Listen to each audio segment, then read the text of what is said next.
School और college रे पाठ पढ़ा हबनी एने गोटे सूचना आसीची तो केउ तारीख रे सेटा निहाती भाबे जानि रखिबा जरूरी।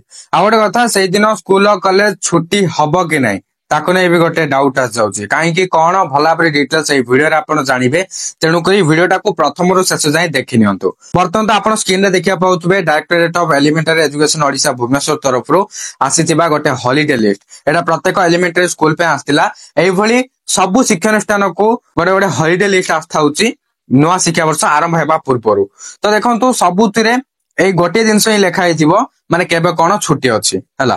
24 नंबर रे थिला गांधी जयंती एटा देखै दोछि देखंतु 2/10/2024 वेडनेसडे एटा तो समस्त जानि छंती किंतु आ गोटे कोन अछि जानछंती कि आ गोटे हला महालय अमावास्या। तो एठी भाबुतुवे महालय अमावास्या एठी तो लेखा हैनी तो मन रखंतु प्रति वर्ष महालय अमावास्या रे प्रत्येक स्कूल और कॉलेज छुट्टी रहउची किंतु चलित थर जदि कहिबा हॉलिडे लिस्ट रे तो महालय अमावास्या लेखा जायनी किंतु गोटे दिन ही गांधी जयंती और महालय अमावास्या। तो एठी देखिया पाउतु ऑब्जर्वेंस लेखा हिची माने पालनीय गांधी जयंती तो प्रत्येक स्कूल और कॉलेज रे पालनीय तेणु करी एठी ऑब्जर्वेंस लेखा हिची किंतु चलित वर्ष कोन हिची ना 2 अक्टोबर दिन गांधी जयंती रहउची ता सहित महालय अमावास्या रहउची।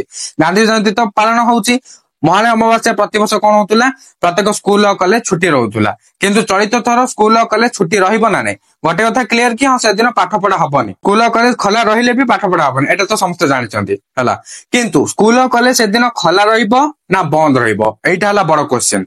देखंतु आपण जदि चाहबे जो प्रत्येक घरे घरे गोटे गोटे कैलेंडर व्यवहार होउची आपण घरे भी थिबो त आपण भी सेठी देखि नेबे अक्टोबर 2 रे गांधी जयंती लेखा हिची आ महालय अमावास्या लेखा हिची हला। जोडे देखो रेड कलर ही लेखा हिची महालय अमावास्या काहे कि मु कहूची काहे ना प्रति वर्ष महालय अमावास्या दिन स्कूल और कॉलेज बंद रहउची माने छुट्टी रहउची हला। ए पंत किछि क्लियर नाही आ जदि हॉलिडे लिस्ट अनुसार कहबा ताले सेही दिन ऑब्जर्वेंस स्कूल कॉलेज जिबे किंतु पाठ पढ़ा हबनी। जदि सरकार किछि नुआ अपडेट आनिबे नुआ घोषणा जदि किछि करिवे ताले मु हमर ए चैनल माध्यम आपनको जणाइ देबी।